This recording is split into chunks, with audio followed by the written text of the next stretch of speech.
చింటూ చింటూ లేనా హోంవర్క్ రాసుకోవాలి. అబ్బా ఆడుకొని ఈవినింగ్ రాస్తలే. ఫస్ట్ హోంవర్క్ రాసేసుకొని ఆడుకోవాలి. Okay mummy. చింటూ ఏం చేస్తున్నావు నాన్న? చాలా హోంవర్క్ ఉంది మమ్మీ, రాసుకుంటున్నాను. 7 1 జా 7 7 2 జా 14. రేపు హాలిడేనే కదా, రేపు రాసుకుంటానులే, ఇప్పుడు రాసుకుంటా. మమ్మీని ఒక మాట అడుగుదా. మమ్మీ హాలిడేనే కదా, రేపు రాసుకుంటా, ఓకేనా? వద్దు చింటూ, ఇప్పుడే రాసుకో, రేపు అవుతే ఆడుతూ మర్చిపోతావు. ప్లీజ్ మమ్మీ, రేపు హాలిడేనే కదా, రేపు రాస్తాను. సరే నాన్న, నీ ఇష్టం. సరే.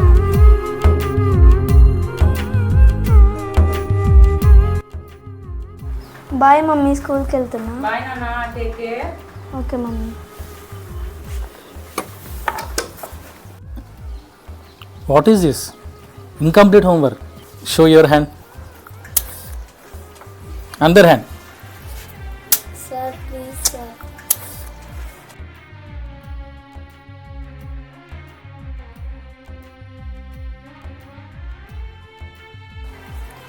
మా మమ్మీ చెప్పినప్పుడు ముందే హోంవర్క్ రాసుకున్నా బాగుండేది, ఈ దెబ్బలు తప్పే. Praise the lord. ఎలా ఉన్నారు? ఇంతకుముందు చూసిన వీడియోలో మనం చింటూ ఏం చేశాడో ఒకసారి ఆలోచన చేస్తే, చింటూ చేసిన పని మనం కూడా చాలాసార్లు చేస్తాం.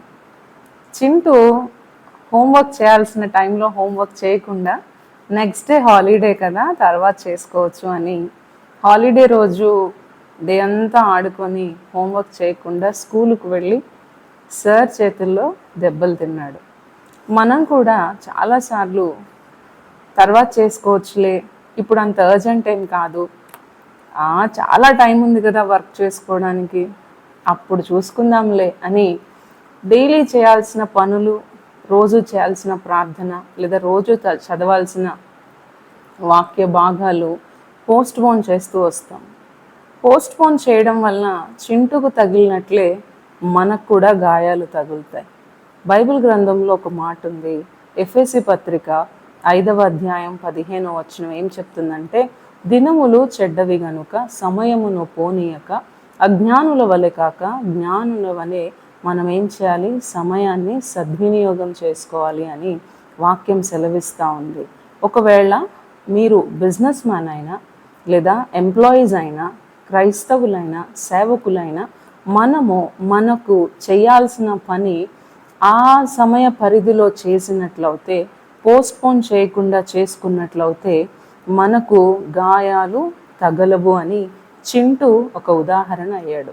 సోల్జర్స్ గురించి ఆలోచించినట్లయితే, సోల్జర్స్ చూడండి, ఇప్పుడు యుద్ధం లేదు కదా, యుద్ధం వచ్చినప్పుడు చూసుకుందాంలే అని రెస్ట్ తీసుకోరు. యుద్ధము ఉన్నా లేకపోయినా ప్రతిరోజు వారు చేయాల్సిన పనులు చేస్తారు. ఉదయం లేచింది మొదలుకొని రాత్రి పడుకునేంత వరకు కూడా యుద్ధం ఉన్నా లేకపోయినా వారి డ్యూటీస్ని చేయడం మరచిపోరు. కాబట్టి మనము కూడా మన నిజ జీవితంలో ఒక సోల్జర్ లాగా పనిచేయాలి. ఏ సమయానికి ప్రార్థన చేయాలో ఆ సమయానికి ప్రార్థన చేయాలి, ఏ సమయానికి వాక్యం చదవాలో ఆ సమయానికి వాక్యం చదవాలి, ఏ సమయంలో పని చేయాలో ఆ సమయంలోనే పని చేయాలి. ఇంకొక ఉదాహరణ చెప్తాను. మార్నింగ్ బ్రేక్ఫాస్ట్ చేయకుండా, ఆఫ్టర్నూన్ లంచ్ చేయకుండా, నైట్ బ్రేక్ఫాస్ట్ లంచ్ డిన్నర్ కలిపి ఎప్పుడైనా చేయగలుగుతామా? అలా చేస్తే ఏమొస్తుంది? అనారోగ్యం వస్తుంది. అలాగే చేయాల్సిన పనులు ఆ టైంకి చేయకపోతే మనకు అనారోగ్యం వస్తుంది, చింటులాగా దెబ్బలు తగలాల్సి వస్తుంది. లేదు అనంటే వర్క్ లోడ్ పెరిగిపోతుంది. కాబట్టి పోస్ట్ పోన్ చేయడం లేదా ప్రోక్రాస్టినేషన్ అనేది మనకు భారాన్ని పెంచుతుంది లేదా దెబ్బలను తగిలిస్తుంది. ఈ మాటలు వింటున్న ప్రియ సహోదరి, ప్రియ సహోదరుడా, చింటూ చేసిన తప్పు మనం కూడా చేయకూడదు. మాస జీవితంలో, మన నిజ జీవితంలో ఏ సమయానికి చేయాల్సిన పనులు ఆ సమయానికి చేసి ప్రతిఫలం పొందుకుందాం. అలాగే సామెతల గ్రంథం 20వ అధ్యాయం 4వ వచనం ఒక మాట చెప్తా ఉంది, ఒకసారి చూద్దాము. విత్తులు వేయు కాలమున సోమరి దున్నడు, కోత కాలమున పంటను గూర్చివాడు విచారించినప్పుడు వానికి ఏమీయూ లేకపోవును. చూడండి, విత్తాల్సిన కాలములో సోమరి అంట దున్నడు అట. దున్నిన తర్వాతనే కదా విత్తనాలు వేస్తాం. ఇప్పుడు చూడండి, రైతులందరూ వర్షాలు పడడం స్టార్ట్ చేశాయి. రైతులు ఏం చేస్తారు? పాత పంట అయిపోయిన వారి పొలాన్ని దున్ని దాన్నంతా సాగు చేసి అప్పుడు విత్తనాలు వేస్తారు. విత్తులు వేయు కాలమున సోమరి దున్నడు. అంటే ఆ తర్వాత చూసుకుందాంలే, తర్వాత చేద్దాంలే, ఇప్పుడు అంత అర్జెంట్ ఏం కాదులే, చాలా టైం ఉందిలే, వచ్చినప్పుడు చూసుకుందాం, అయినప్పుడు చూసుకుందాం అని ఎవరైతే పోస్ట్ పోన్ చేస్తారో చూడండి, ఆయన ఏం చేస్తున్నాడు, సోమరి దున్నడు అట. కోత కాలమున పంటను గూర్చి వాడు విచారించినప్పుడు వానికి ఏమీ లేకపోవును. ఇక విత్తకుండా ఏమాత్రం పంట వస్తుందా? రాదు కదా. సో విత్తని సోమరికి కోతకాలం వచ్చినప్పుడు పంట కోద్దామని వెళితే ఏం దొరుకుతుంది? ఏమీ దొరకదు అని వాక్యం సెలవిస్తూ ఉంది. కాబట్టి ఇంకో మాట కూడా ఉంది ప్రసంగి గ్రంథంలో మనం చూస్తే, ఏ సమయానికి ఏమి చేయాలో ఆ సమయాలకు అది చేయాలి, ప్రతిదానికి సమయం కలదు అని ప్రసంగి గ్రంథంలో మనం చూస్తాం.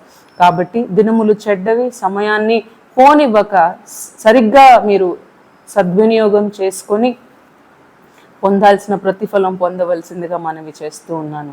దేవునికే మహిమ కలుగును గాక. God bless you. చిన్న ప్రార్థన చేస్తాను. పరిశుద్ధాత్ముడా తండ్రి, మీకు వందనాలు చెల్లిస్తూ ఉన్నాం.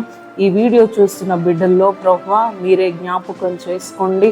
చింటూలాగా ప్రభువా తర్వాత చేసుకోవచ్చులే అని చేయాల్సిన పనిని తండ్రి నిర్లక్ష్యం చేయకుండా, పోస్ట్ పోన్ చేయకుండా, ఆయా సమయాన్ని పాటిస్తూ చేయాల్సిన పనులు సమయానికి చేయడానికి కృప చూపించండి.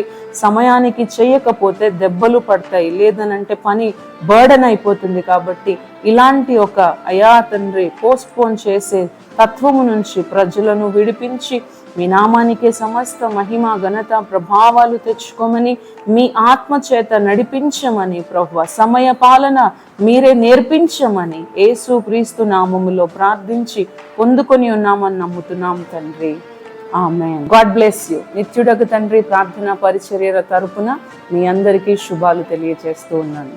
Praise the lord.